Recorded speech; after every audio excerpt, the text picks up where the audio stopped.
नमस्कार दोस्तों, मैं मूलचंद प्रजापति एक बार फिर से आपके बीच हाजिर। और इस सेशन में अपन बात करेंगे राजस्थान के इतिहास विषय को लेकर।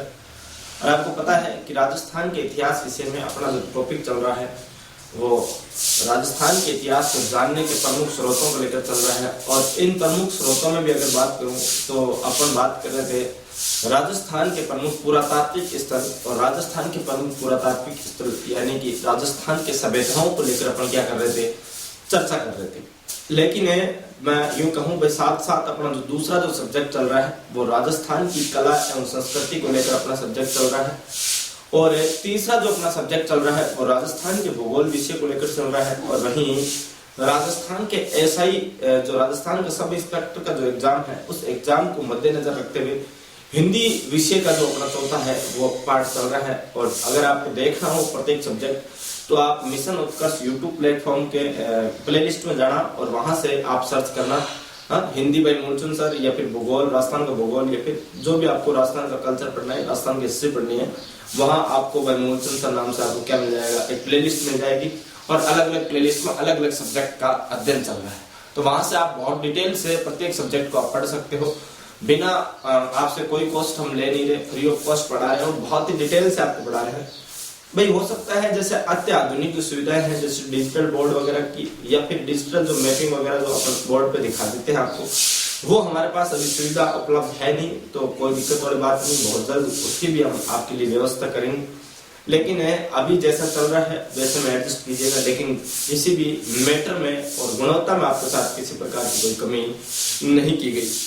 आपको 100% 100% शानदार से शानदार मैटर देने की कोशिश की गई है। और शानदार मैटर ही है। निश्चित रूप से जिस दिन एग्जाम हो उठा के देख लेना मैटर, कहीं भी क्वेश्चन बाहर जाए तो अपन चैलेंज कर लेना चाहिए आप कहीं से भी। लेकिन कोई बात नहीं, आपको जो सब्जेक्ट पढ़ना हो वो सब्जेक्ट आप पढ़ते रहना। सबसे पहले एक छोटी सी रिक्वेस्ट, अगर आप इस यूट्यूब प्लेटफॉर्म मिशन उत्कर्ष पे नए हैं तो प्लीज इस चैनल को सबसे पहले तो लाइक कर दीजिएगा, सब्सक्राइब करना कदापि ना भूलें और बगल में जो बेल आइकन का घंटा है उसको प्रेस कर लेना। आपके जो भी सुझाव हो वो कमेंट बॉक्स में कमेंट करके हम तक जरूर पहुंचा देना। अब अपन आज की क्लास का विधिवत रूप से शुरू करें तो उससे पहले एक छोटा सा मोटिवेशनल कोट मैं आपके लिए जो हमेशा लेकर आता हूँ, उस मोटिवेशनल कोट के साथ अपन राजस्थान के इतिहास विषय को फिर से एक ब्रॉड माइंड से पढ़ने का क्या करेंगे, एहसास करें। तो मोटिवेशनल कोट कुछ यूं है कि जल को बर्फ बनने में समय लगता है, यानी कि पानी को बर्फ बनने में समय लगता है, सूर्य को उदय होने में समय लगता है। अपनी किस्मत को अपन बदल तो नहीं सकते, अपनी किस्मत को अपन बदल तो नहीं सकते, लेकिन हौसलों से किस्मत को बदलने में समय लगता है। हौसलों से किस्मत को बदलने में क्या लगता है, समय लगता है। जिस प्रकार जल को बर्फ बनने में समय लगता है, जिस प्रकार सूर्य को उदय होने में समय लगता है, उसी प्रकार अपने हौसलों से अपनी किस्मत को बदलने में क्या लगता है, समय लगता है। जरूर निश्चित रूप से समय लगता है, लेकिन अगर आपने समय दिया तो निश्चित रूप से एक दिन आपकी किस्मत क्या हो जाएगी भाई, बदलना पड़ेगा। किस्मत को निश्चित रूप से ही बदलना पड़ेगा। इसी मोटिवेशनल कोट के साथ एक बार फिर से आप सभी भाइयों और बहनों का हार्दिक स्वागत, हार्दिक अभिनंदन हमारे इस यूट्यूब प्लेटफॉर्म मिशन उत्कर्ष पे। और अब अपन आगाज करते हैं आज की क्लास का। तो आज की क्लास में अपन बात करेंगे एक राजस्थान के प्रमुख पुरातात्विक स्थलों के ऊपर चर्चा कर रहे हैं। इस पुरातात्विक स्थलों से पहले मैं यूं कहूं भाई, जैसे पिछली क्लास में अपन ने पढ़ी थी जोधपुरा सभ्यता को लेकर बात की थी, बैराट सभ्यता को लेकर ऐसे कुछ चर्चा की थी, या फिर बागोर सभ्यता को लेकर चर्चा की थी, नुहा, ये छोटी छोटी जो सभ्यता है इनको लेकर अपन ने क्या कर ली थी, चर्चा कर ली थी। अब अपन आगे बढ़ रहे हैं और अंतिम की ओर बढ़ रहे हैं। या तो आज की क्लास में लगभग सभ्यताएं कंप्लीट हो जाएगी, नहीं तो इसके बाद एक और क्लास अपन लेकर आएंगे 30-40 मिनट की, जिसमें अपन सभ्यता जो टॉपिक है इसको क्या कर लेंगे, कंप्लीट कर लेंगे। और फिर अपन चौहान राजवंश की ओर बढ़ेंगे। अपन ने जब राजस्थान का इतिहास शुरू किया तो प्राचीनतम इतिहास को लेकर अपन ने शुरू किया था। और राजस्थान के प्राचीनतम इतिहास में सबसे पहले अपन ने जो अवशेष देखे वो राजस्थान के प्रमुख शिलालेख, अभिलेख, यानी कि इतिहास को जानने के जो स्रोत है उनमें शिलालेखों का अध्ययन किया, अभिलेखों का अध्ययन किया, स्तंभ लेखों का अध्ययन किया।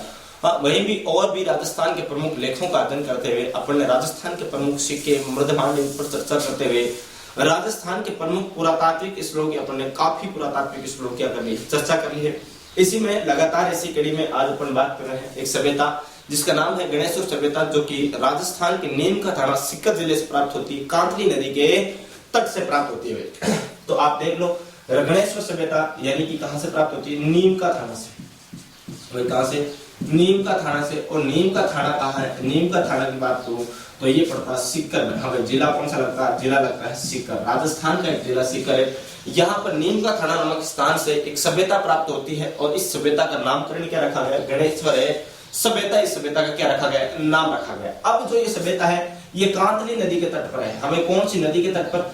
अपन जब भी किसी सभ्यता की चर्चा करते हैं तो दो चीजों की जरूर चर्चा करते हैं। पहली बात कि वो सभ्यता मिली कहां से, दूसरी वो कौन सी नदी के तट से प्राप्त हुई है, और तीसरी बात उस सभ्यता का उत्खनन का कार्य है वो कब और किसने किया। इन चीजों के बारे में अपन क्या करते हैं भाई? चर्चा जरूर करते हैं। तो कांतली नदी की बात करूं, हमें कांतली नदी के तट पर, कांतली नदी के तट पर। अब ये जो कांतली नदी है ये कांतली नदी सिक्कर और झुंझुनू में बहती है और कभी कभार आगे भी चली जाती है, लेकिन ज्यादातर ये सिक्कर से रवाना होती है और झुंझुनू को दो हिस्सों में डिवाइड करते हुए चूरू की सीमा पर आकर क्या हो जाती है?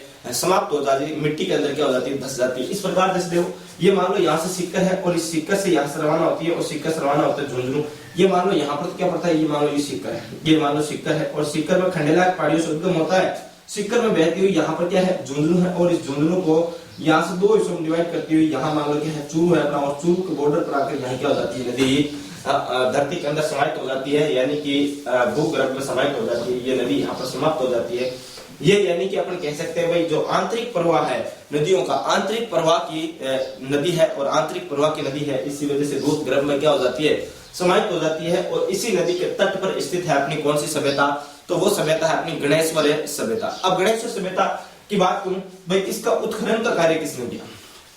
अब उत्खनन यानी खुदाई का कार्य, यानी इस सभ्यता का उत्खनन और खोज दोनों ही कार्य एक ही व्यक्ति ने किए थे। और कब किए थे? 1977 ईस्वी में। और 1977 ईस्वी में किसने? आपने नाम सुना होगा आर.सी. अग्रवाल का। अब किसका? आर.सी. अग्रवाल। आर.सी. का मतलब होता है रतन चंद्र। हाँ भाई क्या मतलब होता है? आप लिख सकते हो पूरा नाम, रतन चंद्र अग्रवाल। व्यक्ति का नाम क्या है? रतन चंद्र अग्रवाल। रतन चंद्र अग्रवाल द्वारा यहाँ पर सर्वप्रथम क्या किया गया? उत्खनन का कार्य किया गया। कब किया गया? तो 1977 ईस्वी में यहाँ पर क्या किया गया? उत्खनन का कार्य किया गया। अगली चीज बात करूं, अगली चीज यहाँ पर वृहत स्तर पर, हमें वृहत स्तर पर है, वृहत स्तर पर उत्खनन, यानी कि यहाँ पर उत्खनन का कार्य फिर से बड़े स्तर पर क्या हुआ? वृहत स्तर पर क्या हुआ? उत्खनन का कार्य हुआ। और ये जो वृहत स्तर का जो उत्खनन का कार्य था ये कब होता है? ये होता है 1978-79 में। हाँ कब होता है? 1978 से लेकर 79 तक यहाँ पर क्या होता है? ये वृहत स्तर पर, बहुत बड़े स्तर पर क्या होता है? खुदाई का कार्य होता है, उत्खनन का कार्य होता है। और ये जो उत्खनन का कार्य करने वाला जो व्यक्ति था जिसके सानिध्य में हुआ, उस व्यक्ति का नाम था विजय कुमार। हाँ भाई क्या नाम था? विजय कुमार। यानी कि विजय कुमार के सानिध्य में यहाँ पर वृहत स्तर पर क्या होता है? उत्खनन का कार्य किया जाता है। अब जब उत्खनन का कार्य हुआ तो अपने को पता चला भाई ये जो सभ्यता है ये कौन से काल की है। जैसे हड़प्पा कालीन अपन बात करते हैं या पाषाण कालीन बात करते हैं, ताम्र कालीन बात करें, तो ये जो सभ्यता है ये हड़प्पा काल से पूर्व की है। इसलिए आप यहाँ लिख सकते हो यह पूर्व हड़प्पा कालीन सभ्यता है। यह पूर्व हड़प्पा कालीन सभ्यता है। हड़प्पा कालीन सभ्यता, पूर्व हड़प्पा कालीन सभ्यता है, सभ्यता है। अब पूर्व हड़प्पा कालीन सभ्यता है तो ये कौन सी? ताम्र युगीन क्या है? सभ्यता है। ये ताम्र जो सभ्यता है, ताम्र पाषाण काल की या ताम्र काल की जो ताम्र युग की जो सभ्यता है उनकी क्या कहलाती है? जननी कहलाती है। उनके बारे में भी अपन क्या करेंगे? चर्चा करेंगे। एक छोटी चीज और चीज यहाँ पर चर्चा करूँ, इसका जो कालक्रम है, यानी ये जो सभ्यता है इस सभ्यता के कालक्रम की चर्चा करूं। इसका कालक्रम क्या है? कालक्रम की बात करूं यानी कि कितनी पुरानी है इस सभ्यता की ये बात करूं तो लगभग ये जो सभ्यता है ये 2800 ईसा पूर्व की है। हमें कब की है? 2800 ईसा पूर्व की। अब ये पता कैसे चलता है? तो एक C14, आप नाम सुना होगा ना, C14 कार्बन डेटिंग पद्धति। हाँ C14 कार्बन डेटिंग पद्धति, कार्बन डेटिंग पद्धति के आधार पर, डेटिंग पद्धति के आधार पर, पद्धति के आधार पर, पद्धति के आधार पर, हाँ पद्धति के आधार पर कितनी पुरानी है? तो लगभग 2800 ईसा पूर्व। अब कितनी पुरानी है? 2800 ईसा पूर्व। अब आप सोच लो कितनी, लगभग 5000 साल हो गए, यानी 2100 वर्ष तो ये हो गए। अरे भाई 2021 चल रहा है, यानी कि 2000 वर्ष तो सीधे सीधे हो गए। और यहाँ कितने हो गए? 2800 यहाँ हो गए ईसा पूर्व से। तो 2000 और 2800 कितने हो गए? 4800 ईसा पूर्व, यानी कि 4800 वर्ष पुरानी सभ्यता है कौन सी? अपनी गणेश्वर सभ्यता। अब गणेश्वर सभ्यता से कौन कौन सी चीजें प्राप्त होती है महत्वपूर्ण, उनकी अपन चर्चा करेंगे। पहले यहाँ तक आप एक स्क्रीनशॉट ले लो। यहाँ तक स्क्रीनशॉट ले लिया तो अपन आगे बात करते हैं। आगे बात करते हैं किसके बारे में? इसी गणेश्वर सभ्यता के बारे में। अपन ने चर्चा कर ली भाई इसका जो कालक्रम है वो कार्बन डेटिंग पद्धति यानी C14 के द्वारा जो कालक्रम निकाला गया वो 2800 ईसा पूर्व के क्या निकाला गया, कालक्रम निकाला गया।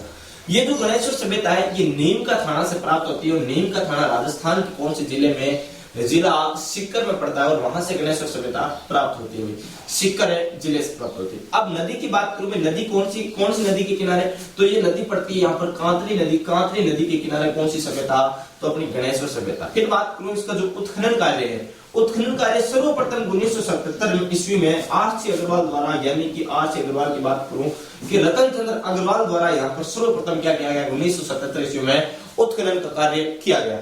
लेकिन इसका बृहद स्तर पर जो उत्खनन किया गया, बड़े स्तर पर जो खुदाई की गई, वो था एक व्यक्ति जिसका नाम था विजय कुमार, और कब 1978 ईस्वी में, यानी कि 1978 से लेकर 79 यानी यहाँ पर चला क्या, बृहद स्तर का उत्खनन कार्य और विजय कुमार के सानिध्य में। और ये जो सभ्यता है पूर्व हड़प्पा कालीन क्या है, सभ्यता, यानी हड़प्पा काल से पहले की क्या है, ये सभ्यता है। अब इस गणेश्वर सभ्यता के बारे में कुछ और महत्वपूर्ण चीजों की चर्चा करूं तो ये देखो यहाँ पर मान लो मैंने यहाँ लिख दिया गणेश्वर सभ्यता, इस प्रकार एक बॉक्स में कैद कर लेता हूँ गणेश्वर को, ये क्या है अपनी गणेश्वर सभ्यता। अब इस गणेश्वर सभ्यता से महत्वपूर्ण चीजों की मैं चर्चा करूं तो पहली बात तो आपको पता है गणेश्वर सभ्यता है कहां, तो नीम का थाना सीकर में पड़ती है। अब यहाँ से जो मकान प्राप्त हुए हैं, यानी कि यहाँ के मकानों में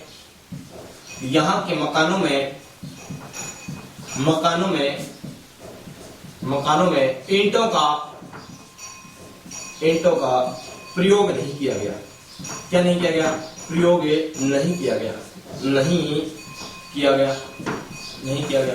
अब ये स्पेशल क्यों है, ईंटों का प्रयोग नहीं किया गया, अरे जो चीज नहीं प्रयोग की गई फिर भी उसको लिख रहे हो गुरुजी, ऐसा क्यों?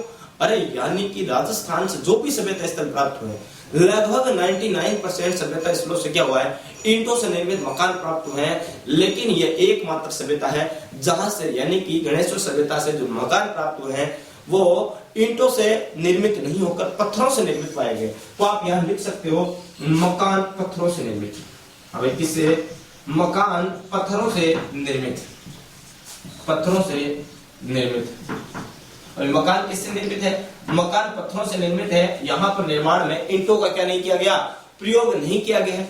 अब यहाँ पर और भी महत्वपूर्ण चीज क्या, कि यहाँ पर जो बस्तियां हैं जहां पर लोग निवास करते हैं, उन बस्तियों को बाढ़ से बचाने हेतु यहाँ पर बांध का निर्माण किया गया है। बांध जानते हो ना, यानी कि पानी को रोकने के लिए। कांतरी नदी में उसमें हो सकता है भयंकर पानी आता हो, वर्तमान में तो पानी ज्यादा आता नहीं है तो कोई दिक्कत वाली बात नहीं, लेकिन उस समय कांतरी नदी में शायद बढ़िया पानी आता था, इसलिए लोगों ने इस पानी से बचाव के लिए, यानी बाढ़ के बचाव हेतु बांधों का क्या किया, निर्माण किया। तो आप लिख सकते हो यहाँ पर बस्ती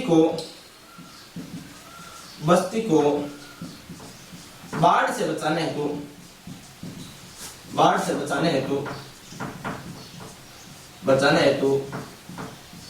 बांधों का निर्माण किया गया। किसका निर्माण, बांधों का निर्माण के अवशेष, निर्माण के अवशेष। यानी आपसे पूछ ले राजस्थान की कौन सी सभ्यता से बस्ती को बाढ़ से बचाना है तो बांध के निर्माण के क्या प्राप्त है, साक्ष्य प्राप्त है। तो बांध के निर्माण के साक्ष्य कहां से प्राप्त होते हैं, तो गणेश्वर सभ्यता। और गणेश्वर सभ्यता आपको पता है कहां है, नीम का थाना सीकर में पड़ता है और कांतरी नदी के तट पर, जिसका 1977 ईस्वी में पहली बार रतन चंद्र अग्रवाल ने क्या किया, उत्खनन का कार्य।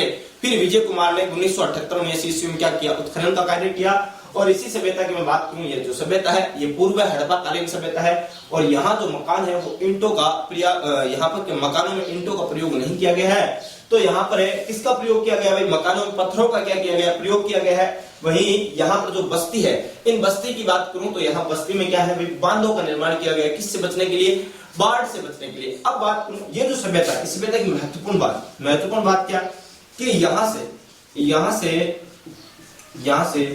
99% जो भी चीजें प्राप्त हुई, 99% किससे निर्मित है, भाई तांबे से निर्मित यहाँ से उपकरण प्राप्त हुए। 99% तांबे से निर्मित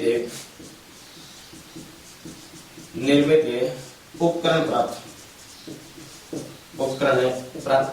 यानी कि यहाँ से जितने भी लगभग कोई भी उपकरण प्राप्त हुआ, जैसे बाणाग्र, फरसा, कुहाड़ी, कुल्हाड़ी आदि जो भी अवशेष यहाँ से प्राप्त होते हैं, उपकरण जो भी प्राप्त हुए वो किससे निर्मित, 99.99% तो किससे निर्मित है, तांबे से निर्मित है। अब कुछ एक चीज हो सकती है किसी और चीज मिल जाए, लेकिन बाकी यहाँ पर सारी सारी चीजें किसकी मिली है, तांबे की चीजें मिली है। इसलिए मैं यूं कह सकता हूं भाई ये जो सभ्यता है ये किसकी, ताम्रयुगीन सभ्यताओं की क्या जननी कहलाती है, हमें क्या कहलाती है, इसीलिए इसको एक उपनाम ताम्रयुगीन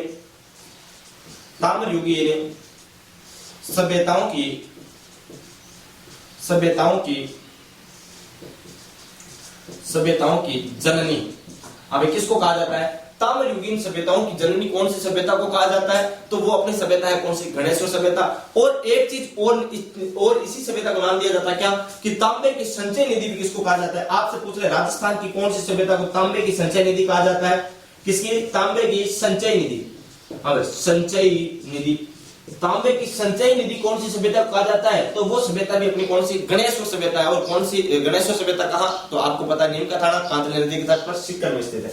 अब एक और महत्वपूर्ण बात, यहां से क्या प्राप्त हुआ है, मर्दभांड प्राप्त हुआ। मर्दभांड कैसे, उन मर्दभांडों को क्या कहा गया, कर्पस वर्णी या फिर ऋषभ वर्णी मर्दभांड कहा गया। हमें क्या कहा गया, यहां से क्या प्राप्त हुआ, मर्दभांड। आप लिख सकते हो यहां से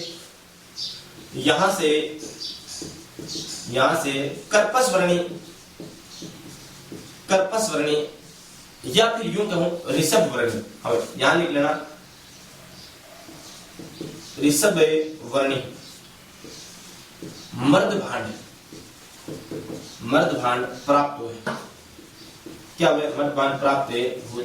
अब मर्दभांड का मतलब क्या होता है, मिट्टी के ठीकरे, जानते हो ना, मिट्टी के जो बर्तन है, प्राचीनतम बर्तन है, उनके यहाँ से क्या प्राप्त होते हैं, अवशेष प्राप्त होते हैं। और ये जो अवशेष है ये किसके हैं, भाई कर्पस वर्णी कहा गया या फिर इनको क्या कहा गया, ऋषभ वर्णी कहा गया। ऐसा क्यों कहा गया, क्योंकि इनका जो कलर है यानी कि इनका रंग कैसा था, इन मर्दभांडों का रंग कैसा था, काला।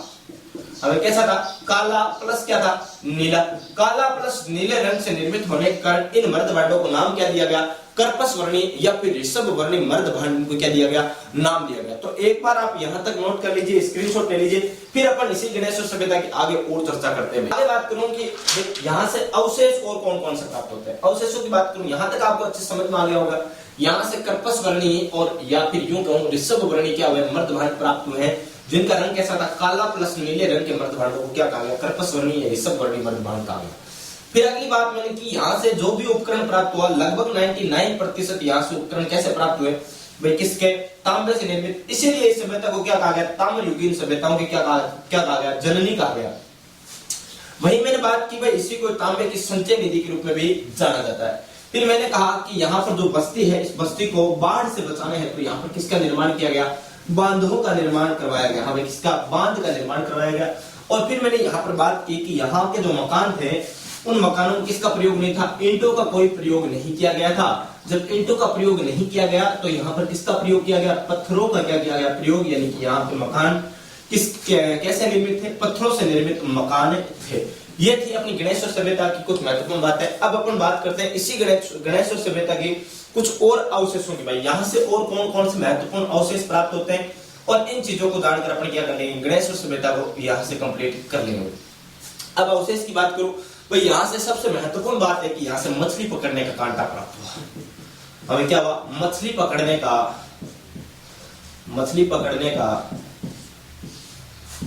के कांटे का अवशेष प्राप्त है,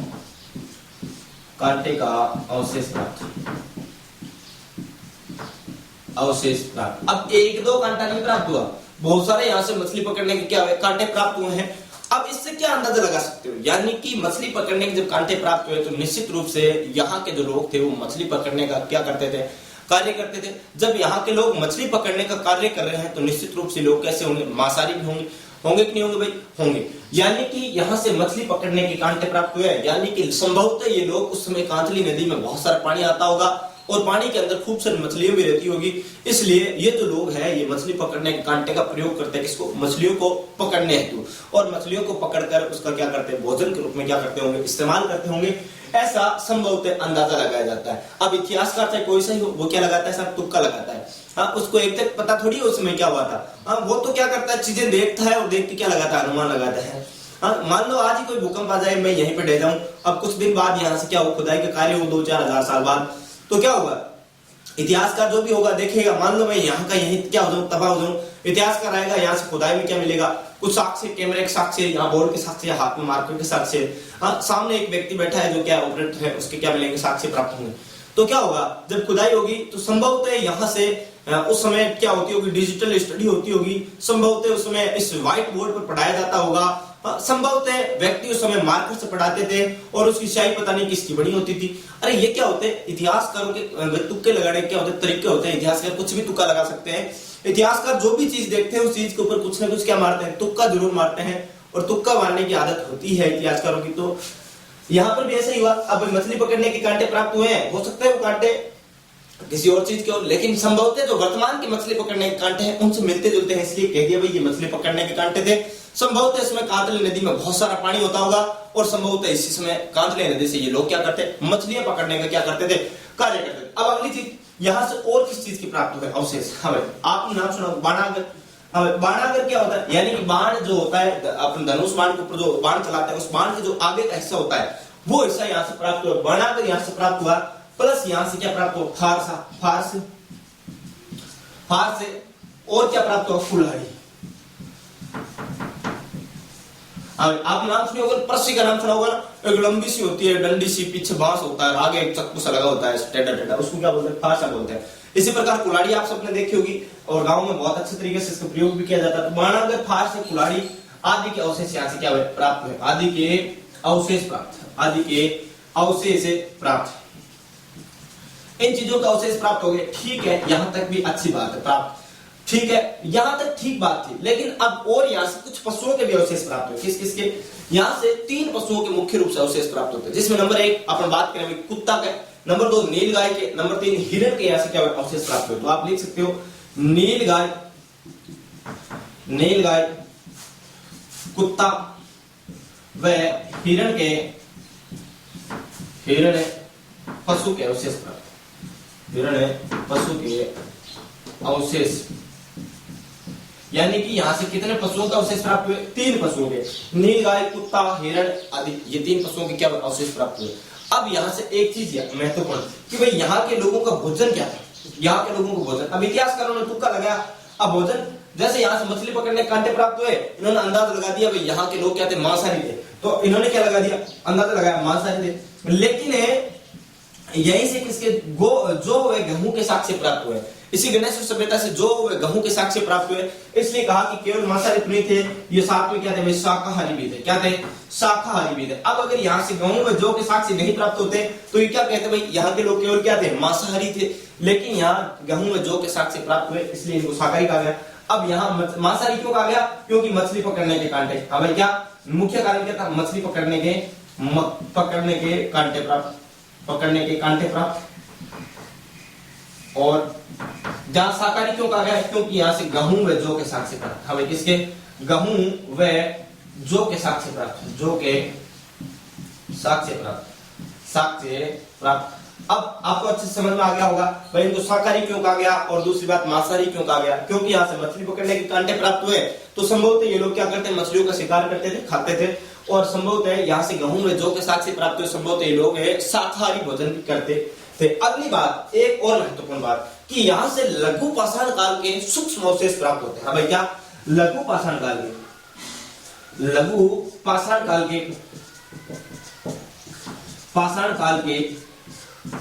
के सूक्ष्म अवशेष प्राप्त, कैसे अवशेष प्राप्त, सूक्ष्म अवशेष। अब सूक्ष्म अवशेष का मतलब क्या होता है, और दूसरी बात लघु पाषाण काल क्या होता है। अब मैंने आपको पहले दिन बताया था, एक तो होता है पाषाण काल, फिर होता है ताम्र काल, फिर होता है कांस्य काल, इसी प्रकार लोहा युग, इस प्रकार मैंने कुछ चीजें बताई। अब इस पाषाण काल को 3 हिस्सों में डिवाइड कर दिया। नंबर 1 लघु पाषाण काल, मध्य पाषाण काल, और फिर बृहद पाषाण काल या फिर पाषाण काल, मुख्य रूप से क्या पाषाण काल कहलाता है। तो ये जो पाषाण काल का शुरुआती जो समय था, इसके कुछ पाषाण काल यानी कि जिस काल में पत्थरों के औजारों का निर्माण किया जाता था, उस काल को किस नाम से जाना जाता है, पाषाण काल के नाम से। यानी कि जिसमें लोग अन्य धातु से परिचित नहीं थे, केवल पत्थरों के औजार ही बनाया करते थे, उस काल को किस नाम से जाना जाता है, पाषाण काल के नाम से जाना जाता है। और इस पाषाण काल के भी लघु पाषाण काल के कुछ सूक्ष्म अवशेष, कुछ थोड़ा बहुत क्या हुआ यहाँ अवशेष से प्राप्त हुआ। कौन सी सभ्यता से, गणेश्वर सभ्यता से। तो ऐसी सभ्यता थी अपनी, कौन सी, गणेश्वर सभ्यता। यहां तक एक बार अच्छे से नोट कर लीजिएगा, स्क्रीनशॉट ले लो। फिर अपन अगली सभ्यता की बात करते हैं, सुनारी सभ्यता की बात। यहां तक स्क्रीनशॉट ले लिया, यहां तक आपने चर्चा कर ली अच्छे से, गणेश्वर सभ्यता की अपन पूर्ण रूप से क्या कर चुके हैं, चर्चा कर चुके हैं। यहां तक अगर अच्छे से नोट कर लिया तो अपन अगली सभ्यता बात करते हैं, कौन सी, सुनारी सभ्यता। अवशेष यहां से प्राप्त होता है, कौन सा, गणेश्वर से। मछली पकड़ने के कांटे का अवशेष प्राप्त हुआ। नंबर 2 यहाँ से फार से कुलाड़ी बाणागर के क्या हुआ अवशेष प्राप्त हुए। बाणागर यानी बाण के जो आगे का हिस्सा होता है उसकी बात कर रहा हूँ। नीलगाय, कुत्ता व हिरण के यहाँ से, हिरण पशु के क्या हुए यहाँ से साक्ष्य प्राप्त होते हैं। वही यहाँ भोजन की बात करूं, यहाँ भोजन में लोग मांसाहारी भी थे और शाकाहारी भी थे, क्योंकि शाकाहारी यहाँ से गेहूं व जौ के साक्ष्य प्राप्त हुए। वही यहाँ से जो बाण जो प्राप्त होते हैं मछली पकड़ने के जो कांटे, इसलिए इनको मांसाहारी कहा गया। वहीं ये लघु पाषाण काल का क्या है भाई सभ्यता स्थल कहा गया इसको। लघु पाषाण के सूक्ष्म अवशेष यहाँ से प्राप्त होते हैं, इसलिए लघु पाषाण के यहाँ सूक्ष्म अवशेष की वजह से इसको लघु पाषाण काल भी कहा जा सकता है। लेकिन इस सभ्यता को ताम्र युगीन सभ्यताओं की क्या कहा जाता है, जननी कहा जाता है। अगली एक सभ्यता जिसका नाम है सुनारी। अपन झुंझुनू जब आएंगे तो झुंझुनू की कंप्लीट बातें करके चलते हैं। एक सभ्यता जिसका नाम है सुनारी सभ्यता, और ये सुनारी सभ्यता तो जिला कौन सा पड़ता है, झुंझुनू पड़ता है। हमें कौन सा जिला झुंझुनू लगता है। और झुंझुनू जिला में एक नदी बहती है अपनी, कौन सी, कांतली नदी या फिर कांतली नदी। हमें कांतली नदी के तट पर स्थित है, नदी के तट पर स्थित है, तट पर। यानी आपसे पूछ ले कि ये सुनारी जो सभ्यता है ये राजस्थान में कौन सी नदी के किनारे स्थित है, तो ये नदी है कांतली नदी। और कांतली नदी कहाँ, सिक्कर और झुंझुनू में बहती है। तो ये जो सुनारी सभ्यता है जिला कौन सा लगता है यहाँ पर, झुंझुनू जिला लगता है। अगली महत्वपूर्ण बात, अपन 3-4 चीजों की पहले महत्वपूर्ण बातों की बात चर्चा करते हैं। पहले तो वो सभ्यता स्थल है कौन से जिले में, फिर वो कौन सी नदी के किनारे स्थित है, फिर उसका उत्खनन का कार्य किसने किया। तो अपन बात करें इसका उत्खनन। हाँ भाई सुनारी सभ्यता का उत्खनन का कार्य किसने किया, इसका उत्खनन की मैं चर्चा करूं तो इसका उत्खनन किया गया था 1980-81 में। अभी कब किया गया, 80-81 में। और 1980-81 में किसने किया, वही रतन चंद्र अग्रवाल जी। हमें कौन है, रतन चंद्र अग्रवाल जी। और रतन चंद्र अग्रवाल के साथ और भी कोई कहा गया तो हाँ राजस्थान पुरातत्व विभाग। हमें कौन है, राजस्थान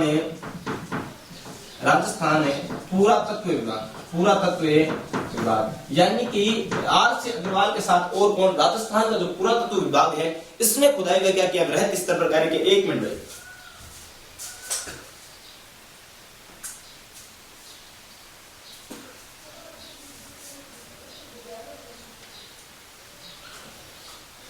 यहां तक अपन चर्चा करेंगे राजस्थान का पुरातत्व विभाग। इसके बाद अगर मैं बात करूं भाई रतन चंद्र अग्रवाल और राजस्थान के पुरातत्व विभाग ने 1980-81 में यहाँ पर क्या किया, उत्खनन का कार्य किया।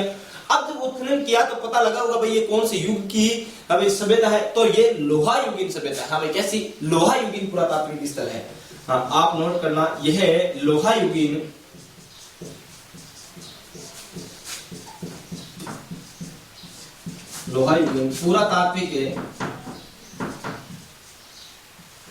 पुरातात्विक स्थल है।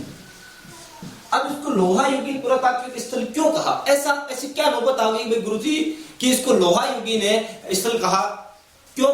जैसे भाई अपन ने गणेश सभ्यता को ताम्र युगीन की जननी कहा, ताम्र युगीन स्थल का, इसको लोहा युगीन का, उसको ताम्र युगीन क्यों कहा, क्योंकि वहां से 99% जो अपने उपकरण मिले हैं वो किसके मिले, तांबे से निर्मित, इसलिए उसको ताम्र युगीन सभ्यता कह दिया। लेकिन इसको लोहा युगीन क्यों कहा, अरे भाई यहां से भी लोहा से निर्मित उपकरण सर्वाधिक प्राप्त हुआ है, जिसमें लोहा जो धातु है, लोहा धातु के अवशेष से उससे क्या बनाना, लोहा बनाने की जो सबसे प्राचीनतम भट्टियां है राजस्थान की कहां से प्राप्त होती है, वो यहीं से प्राप्त होती है। तो आप लिख सकते हो भारत में लोहा अयस्क से लोहा बनाने की सबसे प्राचीनतम भट्टियां, पूरे केवल राजस्थान की बात नहीं कर रहा, संपूर्ण भारत की बात कर रहा हूं। संपूर्ण भारत में लोहा अयस्क से और लोहा बनाने की जो भट्टियां है वो सबसे प्राचीनतम भट्टियां वो कहां से प्राप्त होती है, यहीं से सुनारी सभ्यता। तो आप लिख सकते हो भारत में लोहा अयस्क से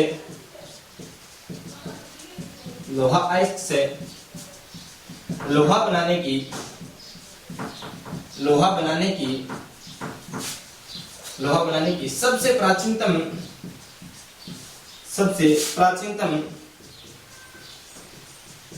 प्राचीनतम भट्टियां प्राप्त, यानी कि लोहा अयस्क से लोहा बनाने की सबसे प्राचीनतम भट्टियां कहां से प्राप्त होती है, तो आप कह सकते हो कौन सी सभ्यता से, सुनारी सभ्यता से। इसीलिए इसको अपन ने क्या कहा, लोहा युगीन पुरातात्विक स्थल कहा। या फिर आप इसको लोहा अयस्क से, इसको आप लिख सकते हो, सीधे से लिख सकते हो लोहा गलाने की भट्टियां, लोहा गलाने की भट्टियां प्राप्त हुई। क्या प्राप्त हुई है, भट्टियां प्राप्त हुई है। अब ये जो लोहा बनाने की भट्टियां प्राप्त हुई है, ये लगभग संख्या में कोई इतिहासकार 5 बताता है, कोई 7 बताता है, कोई 8 बताता है, एग्जैक्ट आंकड़ा यहाँ पर है नहीं, लेकिन ये सबसे प्राचीनतम भट्टियां थी। इसलिए अपने को याद रखना है कि भारत में लोहा से लोहा बनाने की सबसे प्राचीनतम भट्टियां कौन सा पुरातात्विक स्थल से, तो वो सुनारी पुरातात्विक स्थल। एक बार यहाँ तक नोट करो, फिर अपन बात करेंगे यहाँ के अवशेषों के बारे में। अब यहाँ तक अगर चर्चा कर ली तो आगे बात करते हैं। आगे बात करें, मैं सुनारी सभ्यता की बात करूं, यहाँ से सुनारी सभ्यता जो है ये कहाँ से प्राप्त होती है। पहली बात तो भाई ये जिला कौन सा लगता है, यहाँ पर जिला लगता है झुंझुनू। अब कौन सी नदी के तट पर, कांदरी नदी के तट पर स्थित है ये सुनारी सभ्यता। और इसका उत्खनन का कार्य 1980 के किसके द्वारा, रतन चंद्र अग्रवाल द्वारा किया गया। और राजस्थान पुरातत्व संरक्षण जो विभाग है उसके द्वारा भी साथ में कार्य किया गया। ये लोहा युगीन पुरातात्विक स्थल है, क्योंकि यहाँ से पूरे भारत की, संपूर्ण भारत की लोहा अयस्क से लोहा बनाने की प्राचीनतम भट्टियां कहाँ से प्राप्त होती है, सुनारी सभ्यता से प्राप्त होती है। इसीलिए अपन यहाँ कह सकते हैं लोहा बनाने की जो प्राचीनतम भट्टियां है वो भी कहाँ से, सुनारी सभ्यता से। अब इस सुनारी सभ्यता की बात करूं, यहाँ से अवशेष क्या प्राप्त हुआ है, सीधे सीधे नोट कर लेना, अवशेष की बात कर रहा हूँ। सुनारी सभ्यता से अवशेष क्या क्या प्राप्त हुए, क्या क्या अवशेष जो है वो महत्वपूर्ण है, अपने को क्या रखने पड़ेंगे भाई, याद रखने पड़ेंगे। जहां से एग्जाम में क्या होता है, क्वेश्चन पुट अप होता है, ऐसे जो अवशेष है वो अपने को याद करने पड़ते हैं। तो वो कौन कौन से अवशेष प्राप्त हुए, जिसमें मैं पहली बात करूं भाई अवशेष की, भाई यहाँ से लोहा के तीर व भाले प्राप्त हुए, लोहा के तीर प्लस भाले प्राप्त हुए। क्या प्राप्त हुए, भाले प्राप्त। अब तीर प्राप्त हुए, भाले प्राप्त हुए, तो निश्चित रूप से ये लोग क्या करते होंगे, शिकार करते होंगे, तभी ये लोग तीर व भाले का क्या करते थे, प्रयोग करते थे। यानी कि यहाँ के लोग क्या करते, शिकारी थे, शिकार करते थे, तीर व भाले यहाँ से क्या हो गए, प्राप्त हो गए। अगली बात, यहाँ से लोहा का कटोरा प्राप्त हुआ है, हमें लोहे का कटोरा प्राप्त हुआ है। यानी कि ये लोग जो बर्तन प्रयोग करते हैं ये भी किसका, लोहे का कटोरा प्राप्त, यानी कि लोहे के ही क्या करते, बर्तन प्राप्त करते थे, बर्तन रखते थे।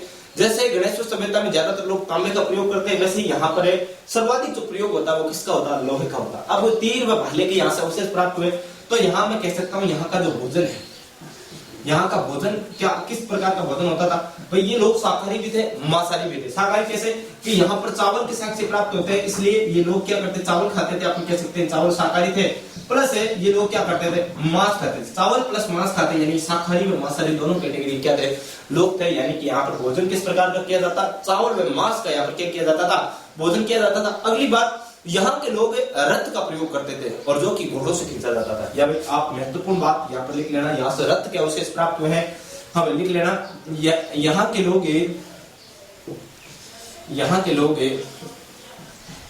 रथ का प्रयोग करते थे, रथ का प्रयोग करते थे, जो कि घोड़ों से खींचा जाता था। किससे, घोड़ों से खींचा जाता था। यहाँ के लोग किसका प्रयोग करते, रथ का प्रयोग करते, और ये रथ किससे खींचा जाता, घोड़ों से खींचा जाता। इसके रथ के यहाँ से अवशेष प्राप्त हुए, इसलिए इतिहासकारों ने अंदाजा लगा दिया कि संभवतः यहाँ के लोग क्या करते, रथ का प्रयोग करते थे, तभी यहाँ से अवशेष प्राप्त हुए। और ये जो रथ है ये किससे खींचा जाता था, घोड़े से, क्योंकि घोड़ों के भी अवशेष यहाँ से प्राप्त होते हैं। अगली बात, यह जो है सभ्यता स्थल, यहाँ से मौर्यकालीन अवशेष प्राप्त, हमें किसके, मौर्यकालीन अवशेष प्राप्त, मौर्यकालीन अवशेष प्राप्त। यानी मौर्यकालीन अवशेष प्राप्त का क्या मतलब हुआ गुरुजी, यानी कि मौर्य काल में जैसी शासन व्यवस्था थी, जिस प्रकार लोग निवास करते थे, जिस प्रकार की चीजों को प्रयोग किया जाता, उसी प्रकार की चीजों को यहाँ पर प्रयोग मिला है। इसलिए अपन कह सकते हैं मौर्यकालीन ये सभ्यता क्या थी, हमें मौर्यकालीन के समकालीन यहाँ से अवशेष प्राप्त हुए, इसलिए अपन कह सकते हैं मौर्यकालीन अवशेष प्राप्त हुए, मौर्यकालीन सभ्यता के अपन कह सकते हैं। तो यहाँ तक अपन नोट कर लो, और ये अपनी सुनारी सभ्यता कंप्लीट हो जाती है। अब अपन एक और पुरातात्विक स्थल का अध्ययन करेंगे, रेड पुरातात्विक स्थल, जो कि टोंक में पड़ता है, उसके अध्ययन करेंगे। हाँ, यहाँ तक नोट कर लिया। अगली सभ्यता की बात करते हैं, रेड पुरातात्विक स्थल की बात करते हैं। सुनारी सभ्यता के अपन आज अपन बात कर लिया, अच्छे से गणेश सभ्यता की अच्छे से अपन बात कर लिया डिटेल से। अब अगला जो पुरातात्विक स्थल है, छोटा सा पुरातात्विक स्थल, रेड पुरातात्विक स्थल, जिसको आपको पता होगा, रेड जो कि टोंक में पड़ता है, प्राचीनतम भारत का टाटा नगर जिसको कहा जाता था। और वर्तमान में जो अंतिम समय में जिस राजाओं की रियासतें हुआ करती थी, यानी कि राजस्थान की एकमात्र मुस्लिम रियासत भी कौन सी थी, टोंक रियासत थी। तो अब इनके बारे में चर्चा करते हैं। रेड पुरातात्विक स्थल की बात करता हूं, हाँ, रेड पुरातात्विक स्थल या सभ्यता स्थल एक ही बात है, पुरातात्विक स्थल।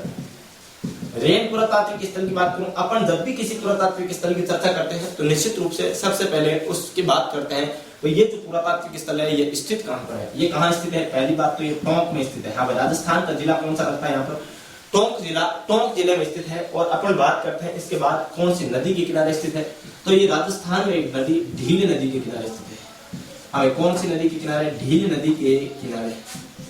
ढील नदी के किनारे कौन सा सभ्यता स्थल स्थित है? तो आप कहोगे रैंड, और रैंड तो कहां पड़ता है? टोंक में पड़ता है। अब इसकी बात करूं, अपन दो चीजों की बात कर ली, स्थान कहां से प्राप्त होता है, रैंड पुरातात्विक स्थल कहां स्थित है? जिला टोंक में स्थित है, नदी ढील नदी। फिर अपन बात करते हैं किसकी? फिर अपन बात करते हैं उत्खनन की। उत्खनन किसने किया? उत्खनन का कार्य किसने किया? अब उत्खनन की तिथि इसमें कोई सर्वमान्य तिथि उल्लेखित नहीं है, विवादास्पद है, इसलिए मैं यहाँ पर तिथि आपको उल्लेख नहीं कर रहा। डायरेक्ट जिसने उत्खनन किया उनका नाम आपके सामने उल्लेखित कर रहा हूँ, जिसमें एक व्यक्ति है देमाराम साहनी और एक है केदारनाथ पुरी। दो महत्वपूर्ण व्यक्ति है, आप लिख सकते हो। नंबर 1 व्यक्ति है केदारनाथ पुरी, और नंबर 2 जो व्यक्ति है वो है देमाराम साहनी। हमें देमाराम साहनी, हमें दो व्यक्तियों ने यहाँ पर उत्खनन का क्या किया? महत्वपूर्ण कार्य किया है। इसीलिए अब बात करूं भाई, इसको प्राचीनतम भारत का टाटा नगर कहा जाता है। क्या कहा जाता है? अब टाटा नगर क्यों कहा जाता है उसकी भी चर्चा करूंगा। क्यों इसको क्या कहा जाता है? प्राचीनतम है भारत का टाटा नगर, टाटा नगर कहा जाता है। किसको कहा जाता है? रैंड को कहा जाता है। रैंड कहां पर पड़ता है? टोंक में पड़ता है। अब क्यों कहा जाता है? क्योंकि यहाँ से जो अवशेष प्राप्त होते हैं वो किसके अवशेष प्राप्त होते हैं? आहत मुद्राओं के, पंचमार्क मुद्राओं के क्या होते हैं? अवशेष प्राप्त होते हैं। और वो भी कोई कम नहीं, बहुत सारी मुद्राओं के अवशेष प्राप्त होते हैं। कितने? 3075 मुद्राओं के एक साथ अवशेष। यानी आप देख सकते हो, यहाँ से अवशेष की बात करूं तो यहाँ से जो अवशेष प्राप्त होते हैं कुल 3075 आहत या पंचमार्क मुद्राओं के क्या हुए? अवशेष प्राप्त हुए। यानी कि कुल 3075 आहत व पंचमार्क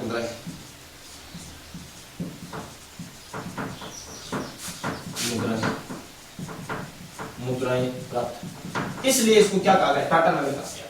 अब पंचमार्क मुद्राएं क्या होती है? यानी कि वह मुद्राएं जिसके ऊपर किसी प्रकार का वो लेख नहीं लिखा गया हो, केवल 5 पशुओं की क्या है? आकृति अंकित है, ऐसी मुद्राएं क्या कहलाई? पंचमार्क मुद्राएं। इन्हीं को अंग्रेजों ने आगे जब क्या कह दिया था? आहत मुद्राओं का नाम दे दिया था। इन्हीं पंचमार्क मुद्राओं को किस नाम से जाना जाता है? आहत मुद्राओं के नाम से जाना जाता है। अब यानी कि मैं बात करूं 3075 जब मुद्राएं प्राप्त होती है तो निश्चित रूप से पूरे एशिया का क्या है? सबसे बड़ा क्या है? खजाना है। यानी आप कह सकते हो कि एशिया का सबसे बड़ा, एशिया का एकमात्र स्थान जहां से आहत मुद्राओं का क्या हुआ? सबसे बड़ा क्या हुआ? भंडार प्राप्त होता है। इससे पहले एक दो आप लिख लो, यही है, हमें लिख लो। एशिया का एकमात्र स्थान जहां से आहत या पंचमार्क मुद्राओं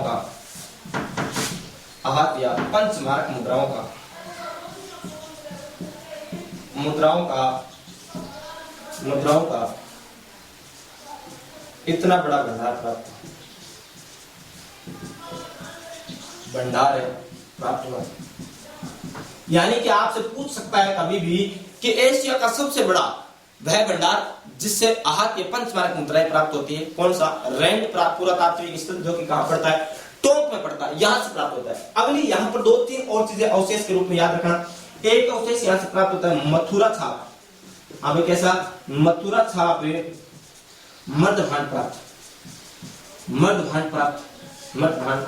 प्राप्त। यानी कि यहां से कैसे मर्दभांड प्राप्त हुए? मथुरा छाप। मथुरा में जिस प्रकार के छाप के मर्दभांड प्रयोग किया जाता है वैसे ही मर्दभांड कहां से प्राप्त होता है? रैंड टोंक से, जिसको प्राचीनतम भारत का क्या कहा जाता है? टाटा नगर कहा जाता है।